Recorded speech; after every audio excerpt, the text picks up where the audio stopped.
चलिए दोस्तों, आज मैं आपको बीएससी द्वितीय वर्ष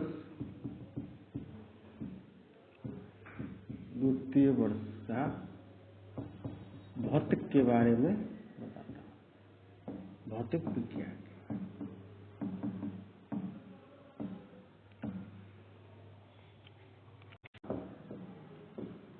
का सिद्धांत, आपेक्षिकता का सिद्धांत यानी आपेक्षिकता, जिसको हम लोग कहते हैं रिलेटिविटी। ये आइंस्टीन की रिलेटिविटी, आपेक्षिकता का मतलब होता है कोई भी चीज जो है इस ब्रह्मांड के अंदर वो किसी ना किसी के आपेक्ष गति कर रही है। समझ में आया? सपोज कीजिए आप एक चलती हुई मोटरसाइकिल को देखते हैं, आप स्थिर हैं और वहां से देख रहे हैं तो आपको पता चलेगा कि गति कर रही है। अगर आप उस मोटरसाइकिल के साथ भी रहें, यानी उस मोटरसाइकिल के पीछे बैठे हो, तो आप क्या कोई गति करोगे? नहीं, आप कोई गति नहीं करोगे। तो आपेक्षिकता का सिद्धांत यानी आपेक्षिकता का सिद्धांत क्या बताता है आपको? सबसे पहले आपको बताया जाएगा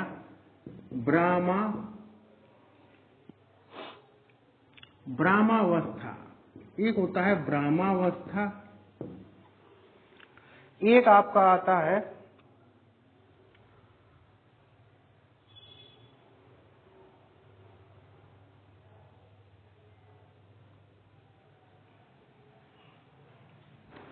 यानी ब्रह्मावस्था क्या होती है? पहले आपको ब्रह्मावस्था होते हैं कोई भी वस्तु, यानी कि कोई भी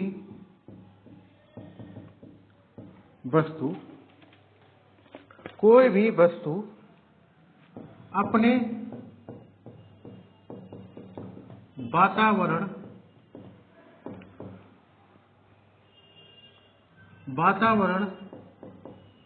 तथा, आप लिखते जाइए, नोट्स भी बनाते जाइए, आस पास की अन्य वस्तु के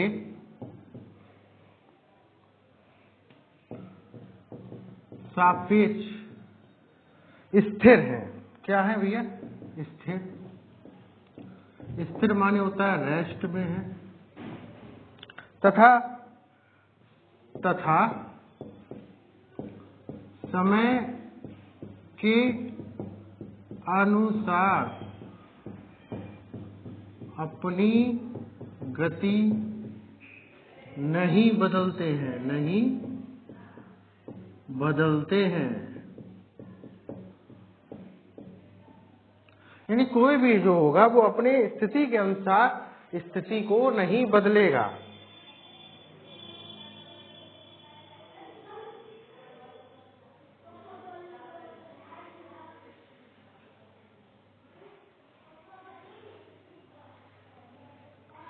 तो ये होता है ब्रह्मावस्था। ब्रह्मावस्था का मतलब है कोई भी, सपोज कीजिए ब्रह्मावस्था माने होता है कोई भी वस्तु, जैसे ये चीज है, ये ऐसी रखी हुई है, कोई भी वस्तु यानी कोई भी वस्तु अपने वातावरण के आसपास की अन्य वस्तु के सापेक्ष स्थिर अवस्था तथा समय के अनुसार गति नहीं करती है। ये जब तक नहीं करेगी तब तक मैं इसको नहीं खींचूंगा ऐसे। ये ग्रेविटी यानी कि गुरुत्वाकर्षण के कारण नीचे आई है। ये ब्लैक बोर्ड टंगा है तो टंगा ही रहेगा जब तक मैं इसकी ये चीजें खोलूंगा नहीं। तो ब्रह्मावस्था पहला आ गया। फिर दूसरा आपका आता है आपका निर्देश तंत्र, किसे कहते हैं? निर्देश तंत्र। यानी निर्देश तंत्र क्या होता है? वह तंत्र जिसके सापेक्ष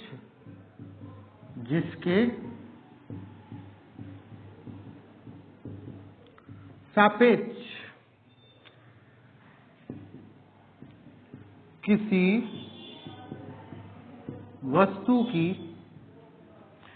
वस्तु की स्थिति या गति बताई जाती है, बताई जाती है। ये बात आप याद रखिए, यानी कि ब्राह्मावस्था क्या है, निर्देशांक अवस्था क्या है, और इसी में आती है गति अवस्था। गति अवस्था का मतलब कोई चीज चलने वाली होती है। एक है ब्राह्मावस्था, फिर आपका आता है निर्देशांक तंत्र। ये तंत्र क्या होता है, ये ब्रह्मावस्था क्या होती है। सपोज कीजिए अब एक्स वाई जेड डायरेक्शन में देखिए, एक्स वाई और जेड डायरेक्शन, ये एक्स है, ये वाई है, ये जेड डायरेक्शन है, ये इसका मूल बिंदु है। क्या है भैया, मूल बिंदु, मूल बिंदु। एक बात और याद रख लेना, ये बता देते हैं आपको, 3 एक्सिस होती है, एक्स वाई जेड। तो ये आपकी जो बुक है, अगर ये एक्स मानी जाए, ये वाई मानी जाए, ये वाई, ये वाई, तो ये जो जेड होती है ना, ये पीछे की होती है, लेकिन हम लोग इस पे दिखा नहीं सकते हैं भाई। तो ये जो जेड होती है पीछे की होती है, ये परपेंडिकुलर होती है, यानी तीनों जो होती हैं वो भैया तुम्हारी 90 90 90 में होंगी। ये 90 का होगा तो ये कोण इससे भी 90 का बनाएगी, ये भी 90 का बनाएगी। आप इमेजिनेशन करके देखिए। तो ये मूल, अब ये जो फ्रेम है निर्देशांक तंत्र, यानी कि मैं यहाँ से खड़ा हूँ और कोई मोटरसाइकिल जा रही है, क्या जा रही है भैया, मोटरसाइकिल जा रही है।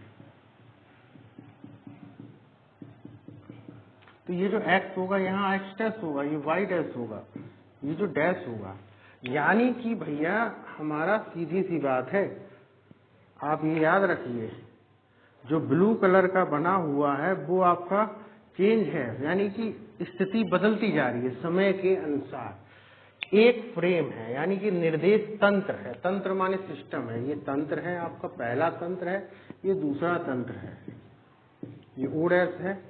तो एक तंत्र दूसरे तंत्र से कैसे कर रहा है, जा रहा है, तो कैसे जा रहा है ये बताता है। आपेक्षिकता का सिद्धांत आपको ये बताता है कि आप कैसे एक चीज को मेजरमेंट करोगे। और सीधी सी बात है, ये जीपीएस के बारे में बता, जो जीपीएस है आजकल क्या चल रहा है, इसी पे तो चल रहा है, निर्देश तंत्र पे चल रहा है। तो ब्राह्मावस्था क्या होती है, वह चीज है ब्राह्मावस्था जिसपे कोई भी वस्तु की स्थिति में कोई भी परिवर्तन नहीं होता है, कोई भी वस्तु अपने वातावरण तथा आसपास की अन्य वस्तु के सापेक्ष स्थिर तथा समय के अनुसार अपनी गति को नहीं बदलते हैं। निर्देश तंत्र क्या होता है, वह तंत्र जिसके सापेक्ष किसी वस्तु की स्थिति या गति को बताया जाता है। इसके सापेक्ष हम जा रहे हैं, अगर ये भी और ये दोनों साथ साथ चले, भैया सीधी सी बात है, ये है, ये आपका पहला है, ये पहला है और ये दूसरा है, ब्लू और ब्लैक। अब ये स्थिति दोनों पास है एक ही फ्रेम में, धीरे धीरे मैंने उठा के ही कर दी जाए, तो क्या हो रहा है, ये तो स्थिर है, इसके सापेक्ष देखूंगा तो ये गति कर रहा है, इसके सापेक्ष ये गति कर रहा है क्योंकि ये दूर जा रहा है इससे, ये भी जा रहा है, ये भी जा रहा है, तो ये चीज है। इसके सापेक्ष देखोगे तो ये रेस्पेक्ट में है भैया, लेकिन अगर ये दोनों देखें तो ये एक दूसरे की, तो ये फ्रेम होते बीच की दूरी, इसको कहा जाता है फ्रेम, तंत्र होता है। ये तंत्र के बारे में आपको है यहाँ से।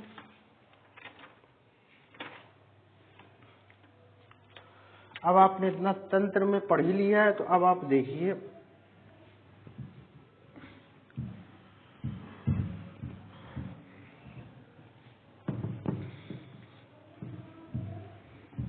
अब आपको एक चीज बताता हूं मैं,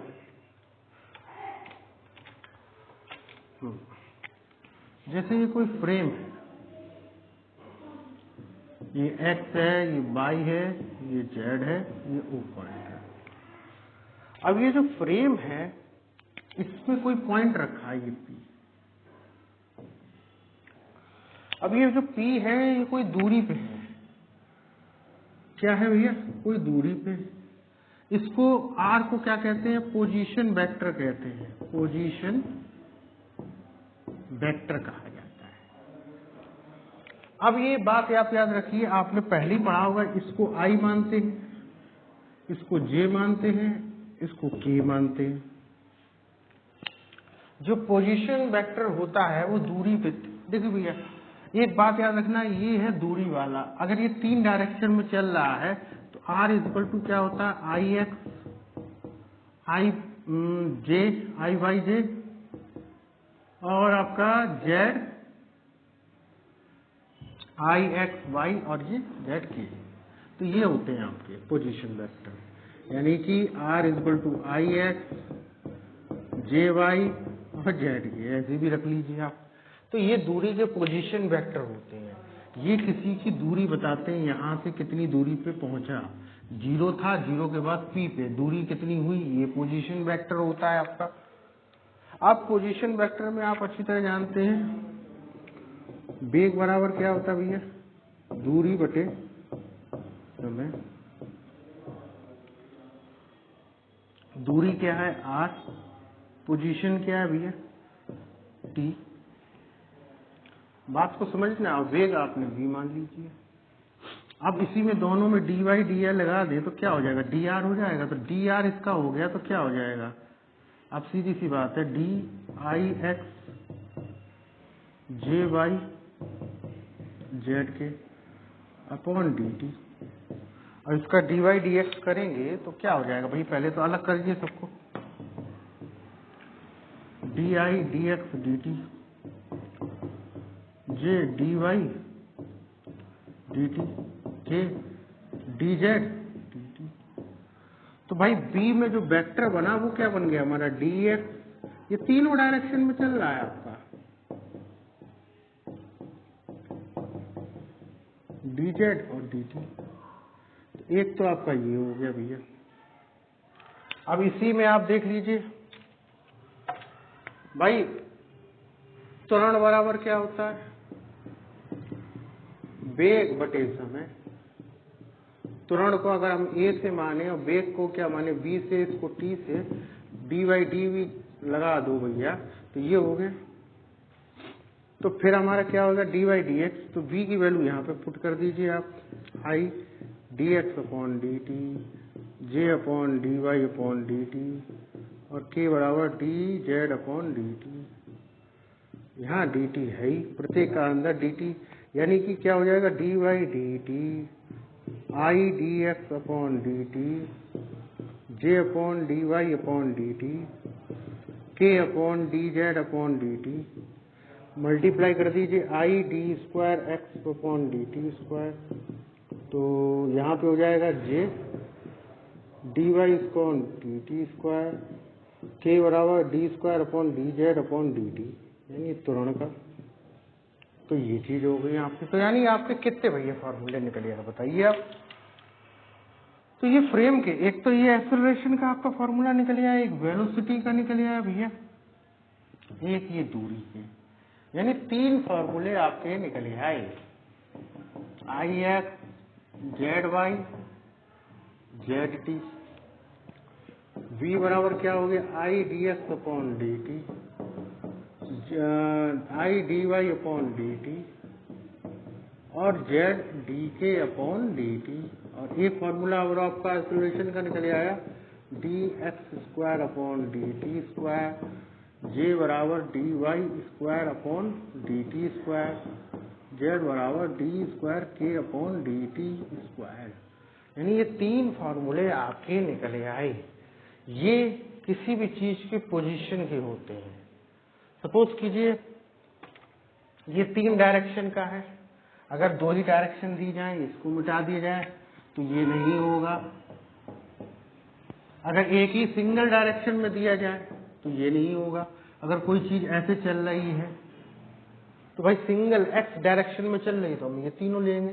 तो ये जनरल है आपका, यानी 3 इक्वेशन होती है। पोजीशन वेक्टर होता है, ये वेलोसिटी निकालने का, ये त्वरण निकालने का, यानी ये तीनों फॉर्मूले आपको आने चाहिए। सीधी सी बात है। बताओ भैया, कोई इसमें कोई तुमको दिक्कत हो तो बताओ। मैं इसमें कोई दिक्कत हो तो बताइए। बुक से है, पूरा बुक से पढ़ा रहा हूँ आपको, एक एक स्टेप बता रहा हूँ। ब्रह्मावस्था बताया था, ब्रह्मावस्था के बाद जड़त्वीय तंत्र बताया था। तंत्र क्या होता है, एक पोजीशन से दूसरी पोजीशन पे बैठ पहुंचने में जो लगता है, रिस्पेक्ट, ब्राह्मावस्था कोई चीज अपनी स्थिर अवस्था में बिल्कुल भी चेंज ना हो। फिर उसके बाद ये तंत्र बताया, X Y Z direction, X Y Z होता है, कोई भी चीज में देख लीजिए जो ये जो जेड होता है वो 90 पे होता है, कुछ भी नहीं परिवर्तन होता है इसका।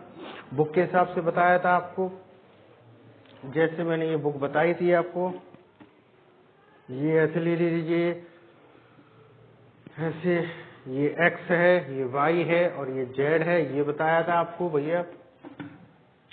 फिर इसके बाद ये पोजीशन वेक्टर के बारे में बताया कि ये दूरी का होता है, क्या दूरी होती है किसी एक्स वाई और जेड। सीधी सी बात है, एक्स को हमेशा आई मानते हैं, वाई को हमेशा जे मानते हैं और जेड को हमेशा के मानते हैं। पोजीशन वेक्टर होते हैं, आई होते हैं, इन तीनों का मल्टीप्लाई करते जाओ और तीनों को प्लस करके लिख दो, ये होती है। कुछ लोग यहाँ पे टोपी भी लगा देते हैं, यूनिट वेक्टर होते हैं, वो आगे पढ़ेंगे हम लोग जब इसका मैग्नीट्यूड निकाला जाता है। यूनिट वेक्टर जो होता है, इसका भैया एक बात बता देते हैं, अभी तुम पूछो तो यूनिट वेक्टर जो होता है इसी का मैग्नीट्यूड और आर का होता है। तो ऐसी चीजें होती हैं, यानी ये तीनों का लिख दीजिए।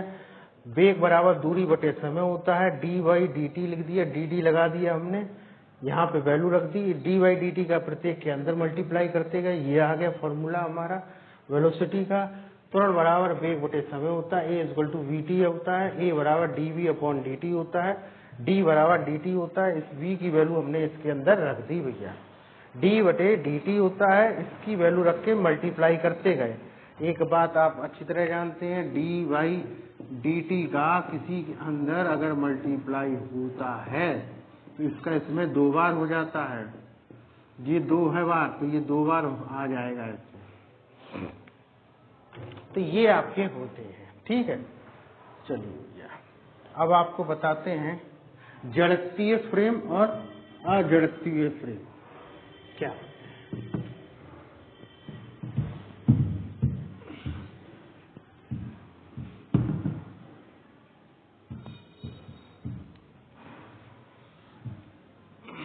कोई दिक्कत आ रही हो, कुछ भी आ रही हो, आप मुझे बताइए। बिल्कुल बुक से पढ़ा रहा हूँ आपको, इसीलिए बुक को रख के पढ़ा रहा हूँ ताकि कोई गलती ना आए। अब एक होता है आपका जड़त्वीय फ्रेम, जड़त्वीय फ्रेम, फ्रेम को ही तंत्र भी कहते हैं। जड़त्वीय फ्रेम, इंग्लिश में इसको इनर्शियल फ्रेम भी कहा जाता है, इनर्शियल फ्रेम। भाई मेन चीज याद रख लेना, न्यूटन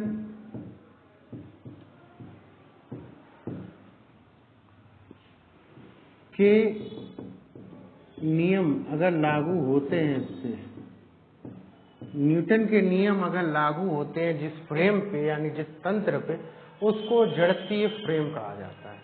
सीधी सी बात है। अगर अजड़त्वीय क्या होता है तो थोड़ा आपको बता दूं, अजड़त्वीय फ्रेम जिस पर न्यूटन के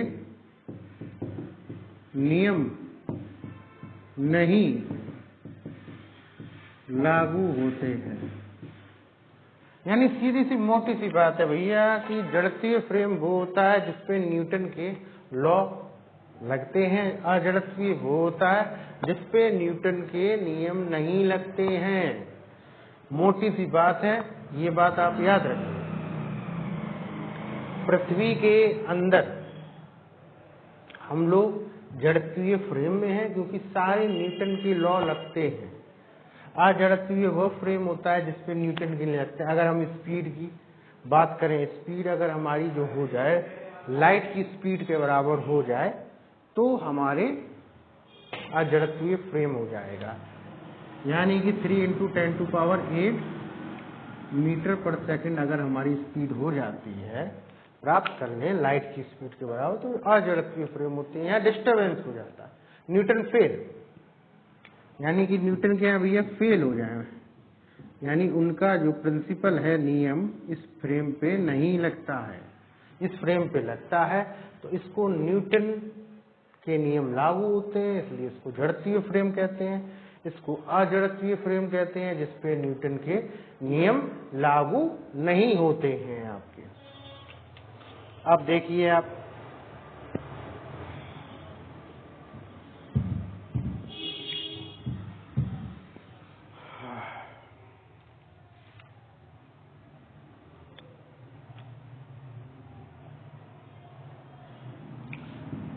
परिभाषा लिख लीजिए, जिस फ्रेम में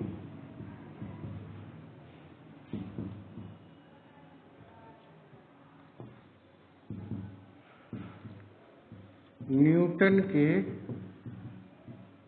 नियम लागू होते हैं, उन्हें जड़त्वीय फ्रेम कहा जाता है। क्या कहा जाता है? जड़त्वीय फ्रेम कहा जाता है। ये चीज आप याद रखिए।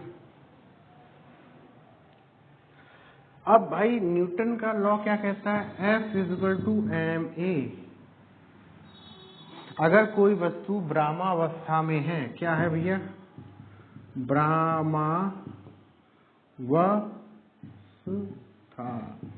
ब्रह्मावस्था में है, यानी किसमें है भैया? आपकी ब्रह्मावस्था।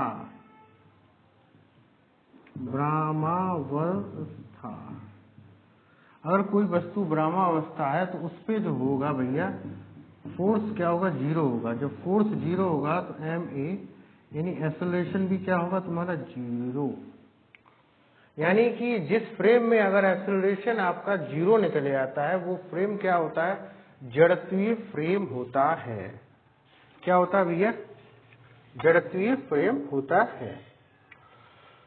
अब जड़त्वीय फ्रेम भैया ये बताइए आप मुझे, ए बराबर फॉर्मूला क्या होता है? I dx²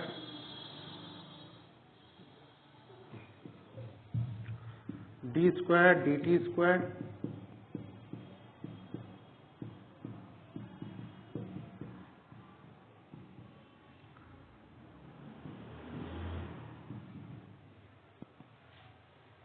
बताओ भैया, ये है आपका।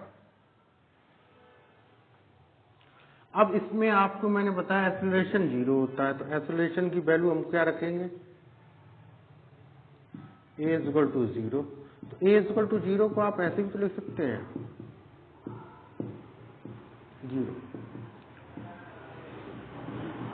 0 मल्टीप्लाई, यहाँ मल्टीप्लाई का चाहिए तो मल्टीप्लाई कर लीजिए, इसका मतलब है 0 है।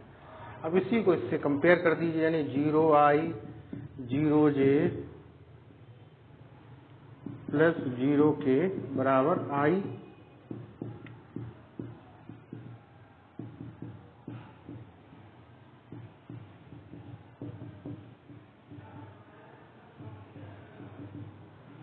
अब भाई इसको कंपेयर करिए भैया, इसको जो है आप कंपेयर करिए इससे, इसको कंपेयर इससे करिए, और इसका जो कंपेयर है वो इसके साथ कर दीजिए। तो इसके जो कंपेयर करके आप करेंगे तो क्या आपको मिलेगा भैया? जब आप इसको कंपेयर करेंगे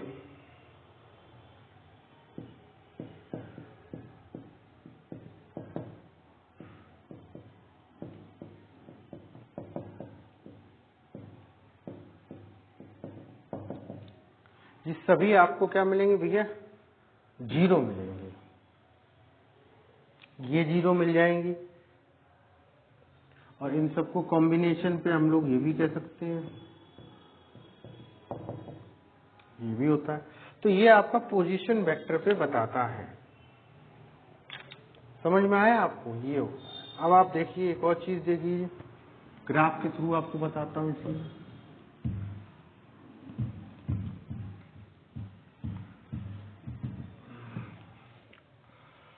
ये कोई फ्रेम है,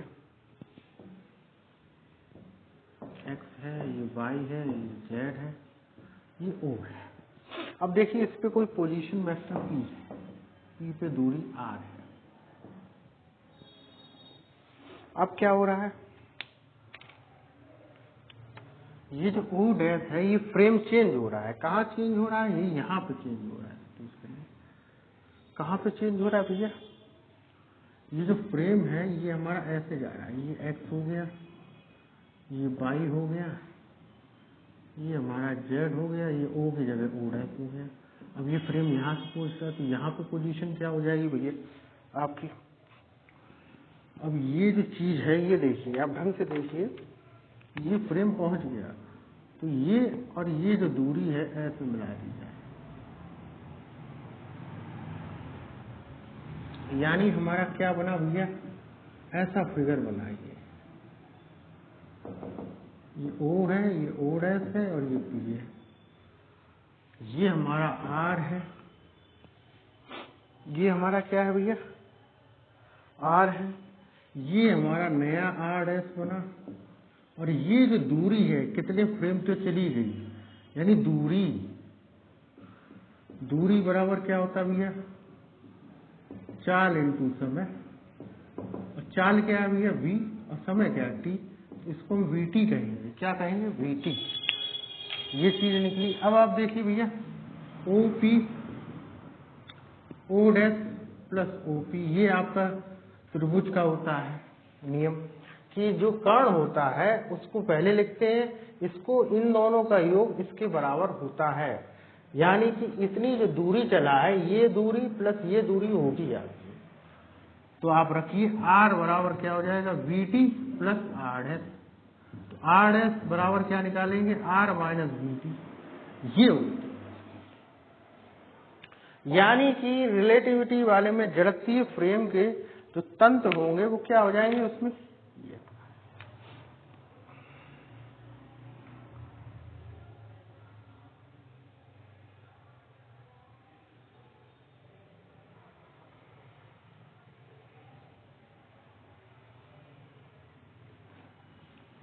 ये इसका फ्रेम का निकला आपका, और जड़त्वीय फ्रेम का ये आपका निकल आया।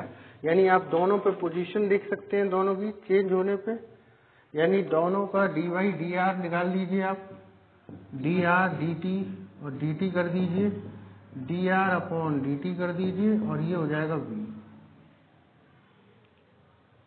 ठीक है भैया।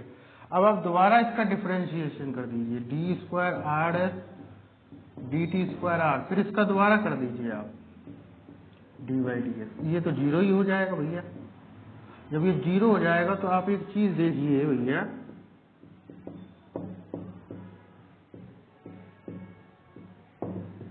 यानी कि दोनों फ्रेमों में एक्सेलरेशन बराबर है। ये आपका डैश है, यानी ये फ्रेम 1 का है, ये आपका आया, इसका मैंने dy dx ले लिया पहली बार, dy dx ले लिया इसका, ये चीज आई, इसका dy dx ले गए। यहाँ पे t है ही नहीं, किसके सापेक्ष ले रहे हैं, t के सापेक्ष। आप t के सापेक्ष लेंगे तो भैया होगा नहीं। फिर उसके बाद हम ये दोनों वैल्यू रख देते हैं, ये और ये सापेक्ष dy dt रख देंगे दोनों के। अब यहाँ पे आप देखिए ये दोनों को स्क्वायर, t गलत हो गया था। ये देखिए ये क्या बन गया आपका, ये बन गए त्वरण। ये किसका त्वरण है, ये पहले फ्रेम का त्वरण है R, और ये जो है ये दूसरे फ्रेम का है R का त्वरण। ये दोनों त्वरणों बराबर होते हैं, यानी कि जो जड़त्वीय फ्रेम होता है, जड़त्वीय तंत्र में एक्सेलरेशन क्या होता है भैया, कांस्टेंट, यानी a=0 वो भी कांस्टेंट ही है। ये आपका जड़त्वीय फ्रेम होता है। अब इसके नेक्स्ट लेक्चर में आपको अजड़त्वीय फ्रेम बताऊंगा, फिर आपको ये बताऊंगा गैलीलियन लॉरेंज ट्रांसफॉर्मेशन बताऊंगा, और आगे के काफी टॉपिक्स हैं। आपको कौन कौन से टॉपिक्स हैं वो बताता हूं मैं आपको। गैलीलियन रूपांतरण बताऊंगा आपको, और घूर्णीय संरक्षण और निरपेक्षता, यानी संरक्षणता के नियम, गैलीलियो ट्रांसफॉर्मेशन। धीरे धीरे आपको बिल्कुल लेक्चर है, आप इतना आज तैयार करिए, फिर अगले दिन आपको मैं दोबारा बताता हूँ। अगर वीडियो पसंद आए, कोई कमी हो तो बताइए, कमेंट कीजिए, शेयर कीजिए और सब्सक्राइब करिए। आप सब्सक्राइब करेंगे तो मोटिवेशन लगता है, ये मैंने बनाया है आपके लिए, इसीलिए कोई कमी ना हो जाए, इसलिए मैं देख देख के, बुक से देख के आपको पढ़ा रहा हूँ। इसी के मारे आप बीएससी द्वितीय वर्ष की भौतिक में रिलेटिविटी के बारे में बताया है पूरा। फिर उसके बाद कल आपको एक लेक्चर और बनाऊंगा, आप इम्प्रूवमेंट करिए, फिर मैं आपको सेकंड और थर्ड पेपर के बारे में भी पूरा आपको बताता जाऊंगा।